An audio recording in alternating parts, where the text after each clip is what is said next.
자, 12장부터는 예수 그리스도의 마지막 죽음을 예비하는 그런 내용으로 요한복음이 서술되어 있습니다. 요한복음은 다른 마태, 마가, 누가 공간복음과 그 서술의 관점과 기술의 방향성이 좀 다르다라고 말씀드렸죠. 그래서 마태, 마가, 누가는 공간복음, 공적인 관점에서 쓰여진 어떤 역사적 순서대로 기술된 본문이다라고 그렇게 이야기하지만은 요한복음은 공간복음이라고 이야기하지 않습니다. 특별한 요한의 신학이 반영된 그런 내용이에요. 그래서 1장부터 11장까지는 예수님의 7가지 자기 계시, 내가 누구임을 여러 가지 은유, 소위 메타포를 통하여서 기록하고 있고요. 또 7가지의 예수님께서 베풀어 주신 그 초자연적인 기적을 기록하고 있는 본문이에요. 그 3년 동안의 공적 삶과 사역을 1장부터 11장까지 7이라는 완전수를 통해서 예수님이 어떤 일을 행하셨고 그 어떤 일들은 예수님이 누구인지를 어떻게 나타나고 드러내고 있는지를 7가지 기적과 7가지 자기 계시를 통해서 드러내고 있는 그런 본문인 것이죠. 자, 그런가 하면 이제 오늘 본문 12장부터 마지막 21장까지는 예수님이 십자가 죽음을 어떻게 준비하시고 예비하셨는지, 그리고 죽으시기 전에 예수님을 따르는 제자들에게 이 십자가의 죽음이 너희에게 어떠한 의미가 되고 예수님의 3일 만에 부활하심이 너희에게 어떠한 이 땅에서의 삶의 소망이 되는지를 쭉 기술하고 풀어주고 있는 본문이 바로 오늘 본문부터 21장까지의 내용이라고 보시면 되겠습니다. 자, 그 관점 가운데 오늘 본문 1절에 보면요, 유월절 엿새 전에라고 이야기를 하고 있어요. 이 유월절은 예수님이 보라, 세상 죄를 지고 가는 하나님의 어린 양이다. 세례 요한이 예수님을 보고 그렇게 예언하지 않았습니까? 예수님이 친히 한 마리의 어린 양이 되셔서 하나님 앞에서 인류의 모든 죄를 위해서 대속의 사역을 감당하시기 그 6일 전, 그 유월절을 이야기한다라고 보시면 되겠고요. 이 12장부터 요한이 1절에 아예 시간적 순서를 이렇게 박아버림으로써 지금부터서는 예수님의 십자가의 사역과 그분의 구속 사역을 요한 신학을 통하여서 자세하게 우리에게 기술하겠다라는 것을 암시하는 그런 표현이라고도 볼 수가 있습니다. 오늘이 사순절 23일째인가요? 제가 카운팅을 제대로 못했는데 고난 주간을 앞두고 우리가 요한복음을 쭉 묵상을 하면서 동일한 마음으로 우리의 어떠한 좀 감정과 우리의 마음과 또 우리의 신앙과 믿음의 관점을 예수 그리스도의 구속 사역에 좀 두고 앞으로 계속해서 우리가 요한복음을 쭉 묵상했으면 좋겠어요. 예수님이 6일 전에 어디로 가셨냐? 베다니에 이르셨다. 제가 지난번에 설교한 거 기억나시나요? 예수님이 예루살렘에 입성하기 전에 동편 땅 그 겟세마네 동산에 조금만 더 가면 베단이라는 마을, 가난한 자의 집이다. 그리고 이 마을은 예수님께서 예루살렘을 입성하기 전에 수시로 공생의 사역 가운데서도 자신의 숙소를 이용했던 그런 마을이다라는 것 기억하시죠? 여러분, 6월절은 유대 7절기 중에 가장 큰 절기이기 때문에 이스라엘 백성 중에 경건한 사람이라고 한다면 대부분의 사람은 다 예루살렘으로 갑니다. 거기에서 레위기 율법에서 규정한 6월절에 합당한 예배와 제사를 드리기 위해서 예루살렘으로 모여요. 그러니까 6월절 엿새 전부터 이미 예루살렘 주변에 사람들이 복작복작한 거죠. 그리고 이 베다니는 요한이 뭐라고 소개를 합니까? 이곳은 예수께서 죽은 자 가운데 살리신 나사로가 있는 곳이다. 이미 예수님께서 죽은 나사로를 살리신 소문이 예루살렘 전반적으로 그리고 이스라엘 유대 땅 전반적으로 다 소문이 나고 있었고, 유월절이 되면 그도 유대인이기 때문에 반드시 예루살렘에 입성을 할 거다. 그러면 가야바 대제사장은 그놈을 반드시 잡아라 라고 명령이 떨어진 상황이었습니다. 그리고 예수님은 그 모든 사내들인 공의회 회의 내용을 다 아셨고요. 15km 정도 되는 예루살렘 북쪽에 에브라임 그 요새 그 삼지가 험한 곳에서 제자들과 함께 예수님의 죽으심을 준비하던 그런 상황 가운데 이제 드디어 유월절 6일 전에 베다니로 향했다는 것은 예루살렘의 입성을 그리고 십자가의 죽으심을 준비하고 있는 그런 과정 중에 있었다라는 것을 우리에게 이야기하고 있는 본문이죠. 2절 거기서 예수를 위하여 잔치를 했다. 베다니에 죽은 자를 살리신 예수님이 방문을 했으니까요. 그 마을이 얼마나 큰 잔치를 베풀었겠어요. 여러분 한번 상상을 해보세요. 제가 목회하면서 목사님 기도로 나왔어요 하고도 많은 대접을 그 이전에 교회에서 사역할 때 받았었거든요. 제가 고친 게 아니고 하나님이 저를 통해 고치신 거죠. 근데 참 많은 선물도 받았고 참 많은 환대도 받았었어요. 근데 저랑 비교가 되겠습니까? 죽은 자를 살렸으니까 이 마을에 얼마나 큰 잔치가 베풀어졌겠어요. 그럴 때 마르다는 뭐를 했대요? 일을 하고 나사로는 예수와 함께 앉은 자 중에 있었다. 그리고 마리아는 라고 하면서 오늘 본문에 마리아가 예수님에 대해서 하신 일을 기록하고 있는 본문이 오늘 본문이에요. 사실 오늘 본문에 기록된 이 사건은 마태복음 26장에도 기록되어 있고 마가복음 14장에도 기록이 되어 있습니다. 그런데 마태복음과 마가복음에는 베다니의 나병 환자 시몬의 집에서 마리아의 이 행위가 있었다라고 기록하고 있는데 오늘 본문에는 마치 나사로의 집에서 이 일이 있는 것처럼 그렇게 적혀져 있는 것 같아요. 그리고 마태복음, 마가복음에는 마리아가 예수님의 머리에 기름을 부었다라고 그렇게 기록되어 있는데 오늘 본문에는 3절 하반 중반절에 보시면 발에 붓고 자기 머리털로 그 발을 닦았다 이렇게 기록이 돼 있어서 이제 성경의 텍스트를 의심하는 자유주의 신학자들은 이 봐라 성경에 오류가 있는 거 아니냐 성경의 무호성을 공격을 합니다. 근데 여러분 잘 살펴보시면 오늘 본문에 나사로의 집이라는 얘기가 없어요. 거기에 마르다는 일을 했고 나사로는 예수님과 함께 앉은 자 중에 있었다라는 얘기는 그가 12명의 제자 안에는 들어가지 못했지만 70명의 제자들 안에는 들어가 있다라는 것을 암시하는 표현이고요. 마르다도 얼마든지 우리 옛날에 왜 동네 잔치가 있으면 모든 부녀자들이 다 모여가지고 일을 하잖아요. 그죠?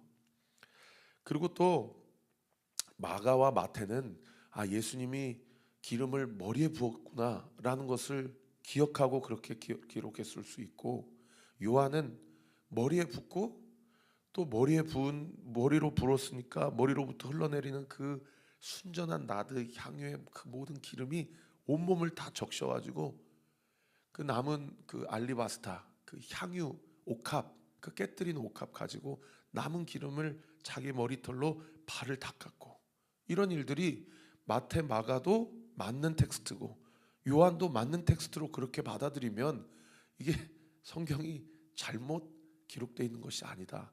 얼마든지 그렇게 해석할 수 있는데 전제를 그냥 이건 사람이 쓴 텍스트이기 때문에 이 봐라. 그래서 어떤 신학자는 이거를 잘 둘 다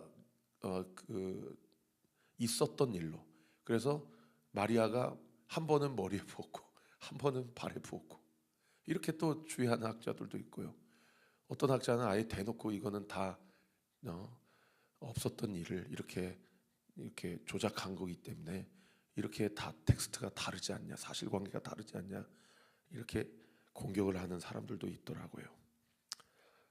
저는 한 번 있었던 일입니다. 그리고 머리에 붓고 발에 부었고 이 배경이 나병 환자 시몬의 집이었고 그 자리 가운데 죽은 나사로가 동참하고 마리아와 마르다도 함께 있었다.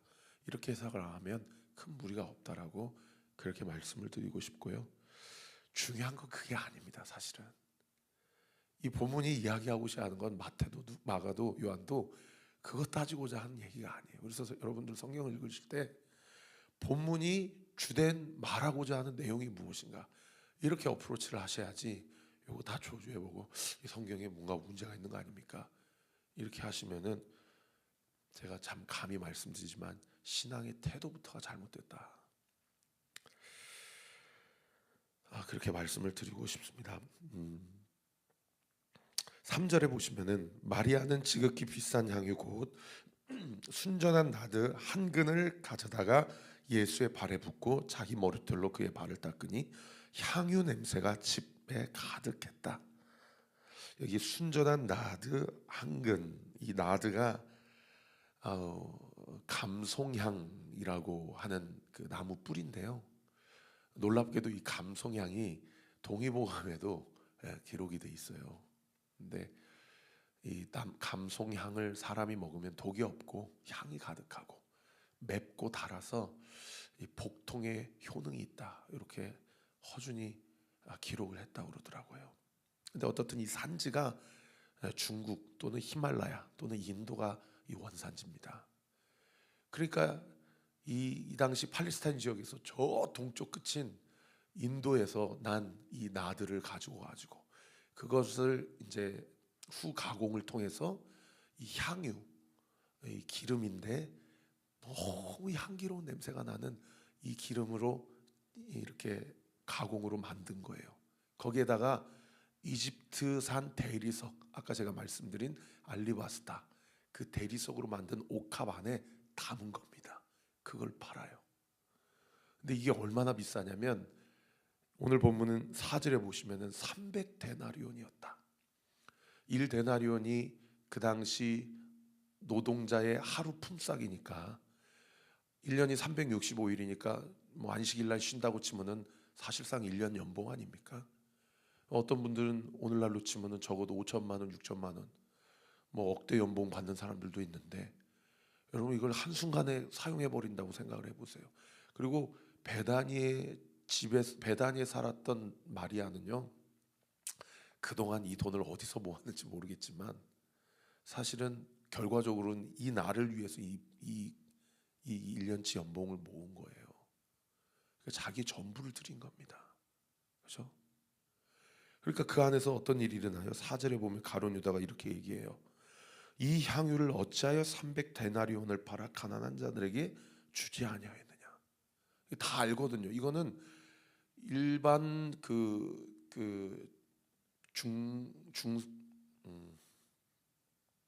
단어가 생각이 안 나네요. 일반 서민들이 이걸 갖고 있을 물건이 아닌 거예요. 그러니까 이거를 왜 순간에 깨뜨려 가지고 이렇게 허비를 하고 낭비를 하냐고 이 책망을 합니다. 그런데 다른 복음서에서는 기록되어 있지 않는데 유독 요한복음에만 기록되어 있는 구절이 6절이에요. 가룟 유다가 이렇게 말하는 동기는 뭐냐? 가난한 자들을 생각함이 아니요 그는 도둑이라 돈 괴를 막고 거기에 넣는 것을 훔쳐가미러라. 그러니까 무슨 얘기예요? 12제자 커뮤니티 안에 이 재정을 담당하는 사람이 누구였어요? 가룟 유다였어요. 제일 똑딱한 사람이거든요. 대부분의 제자들은 다 그냥 어부 출신, 아니면 진짜 중고등학교도 못 나오고 그냥 초등학교만 나왔든지 그마저도 배운 것이 없는 사람들인데 이 가룟 유다는 이 똑똑한 양반이고 이 대학 나온 양반이에요. 그러니까 이 재정 회계를 맡은 거죠. 근데 이 사람의 문제가 뭐였어요? 나중에 알고 보니까 이 사람이 세상에 여러분 한번 생각해 보세요. 죽은 자를 살렸어요. 문둥병자를 고쳤어요. 맹인을 고쳐줬어요. 예? 저는 사람 중풍병자 고쳐줬어요. 예수님이 3년 동안 그 사회가 했잖아요. 얼마나 많은 후원금이 들어왔겠어요. 예? 깜짝 놀랐어요. 이번에 세상에 손흥민, 이강인 선수가 그렇게 다퉈가지고 막 여러 가지 막 음모론이 많은데 유튜브에 그 음모론 사실관계를 확인하지도 않은 가짜 뉴스들 그런 영상들을 유튜브에 올렸는데 그 영상 하나 만들어 가지고 유튜버가 수익이 6억 7억이 넘는데요. 예? 그러니까 여러분들 유튜브 통해서 어떤 콘텐츠를 접하실 때 그것이 정치적인 콘텐츠든 아니면 뭐 스포츠적인 콘텐츠든 어떤 콘텐츠든 이제는요 정보의 홍수 시대 살고 있기 때문에 뭐가 필요하냐면 분별력이 필요해요. 이게 진짜 뉴스인지 가짜 뉴스인지, 이걸 통해서 이 사람이 무엇을 얻어내고자 하는 건지, 이런 것들이 필요하더라고요. 나중에 제자들 보니까 이놈이 도둑놈이었어요. 다 예수님 후원금 들어온 거 자기가 쓰고 싶을 때 언제든지 갖다가 쓰고 영수증 조작하고. 그런데 더 무서운 거 뭔지 아세요? 성경 사복음서 어디에도 너 이 도둑놈아, 너 왜 헌금 다 가로채고 도둑질하냐고 예수님이 가로주다를 훈계한 기록이 없어요. 여러분, 예수님 몰랐을까요? 이게 참 무서운 일이에요. 누구보다도 예수님 근간에 있는 사람인데, 누구보다도 교회 안에 핵심에 있는 사람인데, 누구보다도 신앙생활 열심히 하는 사람인데, 세상에 나중에 주님 앞에 설 때 다 보니까 도둑놈인 거예요. 그런데 주님이 알면서도 한마디도 얘기를 안 해요. 예수님이 하신 일이, 가룟 유다에게 한 일이 기록되어 있는 성경이 뭡니까? 잡히시기 전날 밤 목요일 날에 다락방에서 기도할 때 최후의 만찬을 베푸시고 제자들의 발을 씻겨줄 때 네가 할 일을 꼭 해라. 너는 아예 태어나지 않았으면 차라리 좋았을 거다. 이런 얘기를 한 게 전부예요. 무슨 얘기예요? 지금이라도 깨닫고 회개하면 너도 구원받을 수 있을 텐데.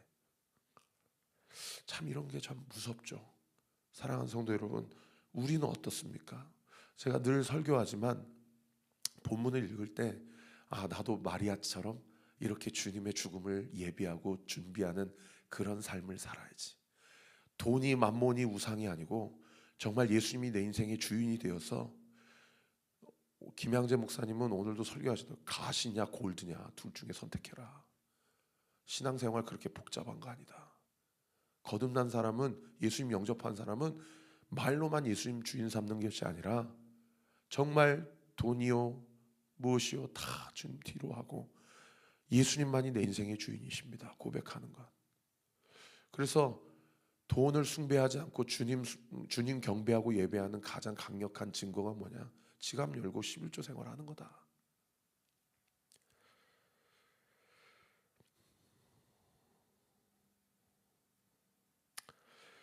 그런데 예수님이 이때도 그런 얘기를 안 하시고 7절에 뭐라고 얘기하십니까? 예수께서 이르시되 그를 가만두어 나의 장래할 날을 위하여 그것을 간직하게 하라. 가난한 자들은 항상 너희와 함께 있거니와 나는 항상 너희와 함께 있지 아니하다. 요한복음은 이 부분만 기록되어 있지만 마태복음과 마가복음에는 이 말씀을 하시고 바로 어떤 말씀을 하셨냐면 이런 말씀을 하셨어요.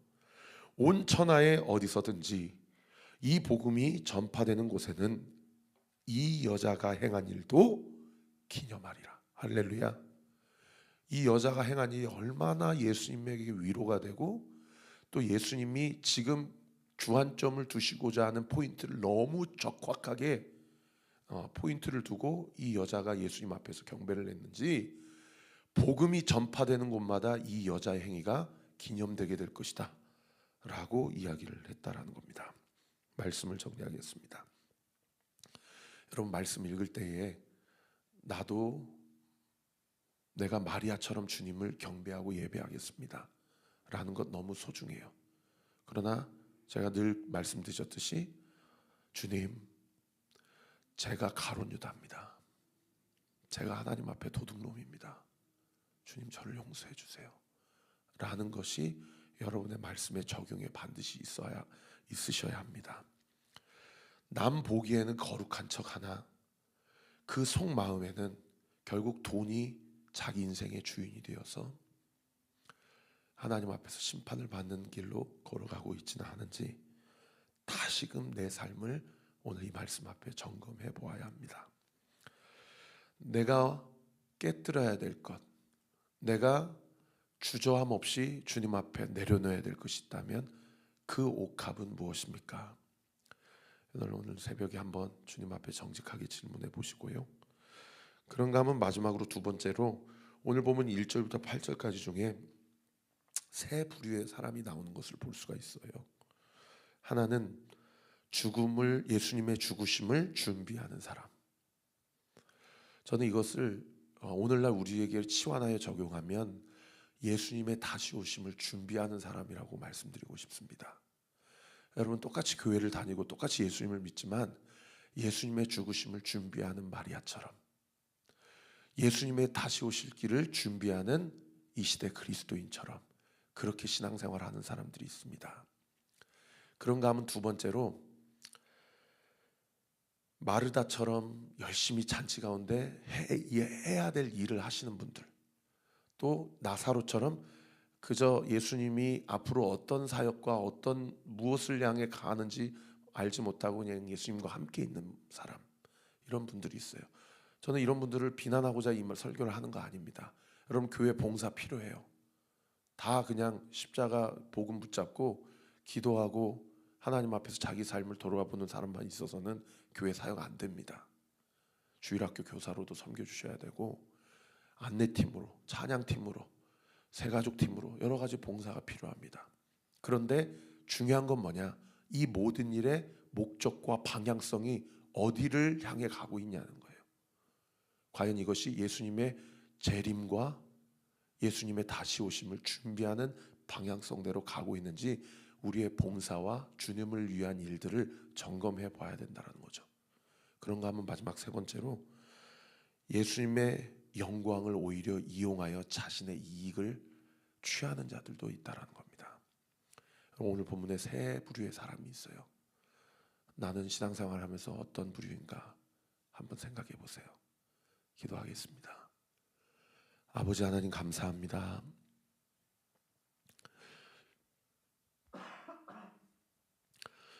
오늘 이 말씀을 무거운 마음으로 받습니다. 그러나 나의 의, 나의 수고나 노력이 아니라 주께서 내 이름 석자를 생명책에 기록해 놓으시고 주님께서 우리를 구원해 주셨으니 그 믿음 가지고 나의 삶을 점검하기를 원합니다.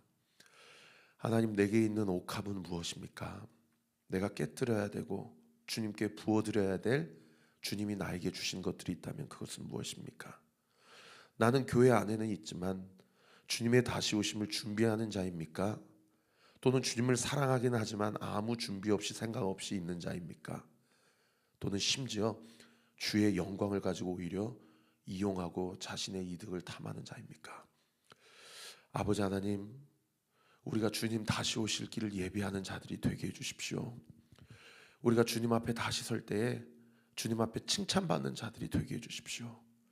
아버지, 이 땅에서의 삶이 전부가 아님을 다시 한번 기억하게 하여 주시고, 우리가 주님이 다시 오실 때, 내가 주님 앞에 섰을 때 주님이 나의 삶을 정산하시며 뭐라고 말씀하실지에 대해 두렵고 떨린 마음으로 그것을 기다리고 고대하며 이 땅의 삶 가운데 주와 동행함으로 주의 뜻이 온전히 이루어지기를 간절한 마음으로 소망하고, 아버지, 우리 안에 있는 모든 만몬, 우리 안에 있는 모든 우상 다 십자가 앞에 못 박고 그리스도와 함께 살아갈 때에 그리스도께서 하게 하시는 일들을 할 수 있도록 우리에게 재정도 허락하시고 우리에게 지혜도 허락하여 주시고 우리에게 만남의 복도 허락하여 주옵소서. 오늘 이 시간 예수 그리스도의 이름으로 명하노니 우리 사랑하는 성도들의 기도 가운데 하나님께서 주시는 은혜와 사랑으로 하나님께서 공급해 주시는 힘에 힘입어 우리 사랑하는 성도들의 모든 묶여있는 재정의 문, 관계의 문, 건강의 문 예수의 이름으로 명하노니 풀어지게 될지어다. 풀어질지어다. 풀어지게 될지어다. 그 풀어짐의 은혜로 말미암아 주님 다시 오시는 그날에 아버지, 나를 향한 하나님의 상급과 하나님의 선물이 풍성한 것을 기억하고 사도 바울이 고백한 대로 현재의 고난은 장차 우리에게 임할 영광과 좋게 비교할 수 없도다. 아버지 하나님의 은혜와 사랑을 상고하며 하나님의 뜻을 온전히 이루는 놀라운 은혜 역사 있게 하여 주옵소서. 감사드리고 살아계신 예수 그리스도의 이름으로 기도하옵나이다. 아멘. 지금은 우리 구주 예수 그리스도의 은혜와 하나님의 사랑과 성령 하나님의 위로교통 충만하심이 주신 말씀 붙잡고 하나님 앞에 겸손한 마음으로 주의 뜻을 온전히 이루기를 결단하는 우리 사랑하는 온리교회 모든 성도들 머리머리 위에, 우리 교회를 위해 기도해 주시는 모든 기도의 동역자들 위에 지금으로부터 영원토록 함께 하시기를 간절히 축원하옵나이다. 아멘.